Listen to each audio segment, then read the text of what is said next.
नमस्कार मित्रांनो, श्री स्वामी समर्थ। हा माझा प्रथमच व्हिडिओ आहे जो की मी अपलोड करत आहे। मी बनवत आहे पापडीची शेंग। ही संक्रांतीत विशेषतः बनवलेली जाणारी भाजी आहे। ही संक्रांतीतच तुम्हाला भेटते। आता ती कशी बनवायची हे आपण जाणून घेऊया। प्रथमतः आपण पापडीची शेंग घेऊया, त्यासोबतच एक टमाटा, एक कांदा हे बारीक चिरून घेऊया आणि त्यासोबत शेंगदाण्याचा कूट, हिरवी मिरची आणि लसूणची पेस्ट, हळद, मीठ आणि जिरं हे सगळं सामान आपल्याला लागणार आहे। त्यासोबतच आता प्रथमतः आपण भाजी जी आहे पापडीची शेंग ती पाणी आणि त्यात थोडंसं चवीनुसार मीठ टाकून उकडायला ठेवूया।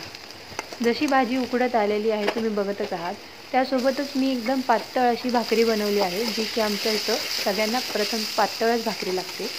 आता त्यासोबत भाजी उकळत आहे। आता आपण घेतली आहे कढई।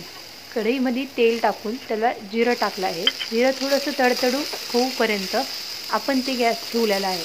आता त्यात एक कांदा तो टाकून तो लाल होऊपर्यंत मस्तपैकी फ्राय करून घेऊया। त्यानंतर आपण त्याच्यामध्ये हिरवी मिरची आणि लसूणची पेस्ट टाकूया, ते पण मस्तपैकी फ्राय करून घेऊया। मग त्यात एक टमाटा टाकून ते मिश्रणसुद्धा व्यवस्थित फ्राय करून घेऊया। त्यात हळद आणि मीठ टाकून ते एक व्यवस्थित फ्राय करून घेऊया। आता आपण त्याच्यात ती उकडलेली भाजी टाकून देऊया। उकडलेली भाजी ही व्यवस्थितपणे फ्राय झाल्यानंतर आपण ती मस्त एकदम हलवून घेऊया, म्हणजे त्या भाजीचं जो पण आहे कस तो त्यात मिक्स होईल। जोपर्यंत हे मिश्रण मिक्स होत आहे तोपर्यंत त्याला मस्त हलवून थोडंसं पाणी टाकून शिजायला ठेवूया। अशाच प्रकारे आता ही भाजी आपण आपल्या मुलांना जेवायला वाढूया। हे बघा, ही आहे आमची पोरगी। आता ही आहे खात आहे ही भाजी। बघा ही तुम्हाला कशी वाटली। तुम्ही पण नक्कीच ट्राय करा। आवडलं तर लाईक आणि सबस्क्राईब करा। थँक्यू।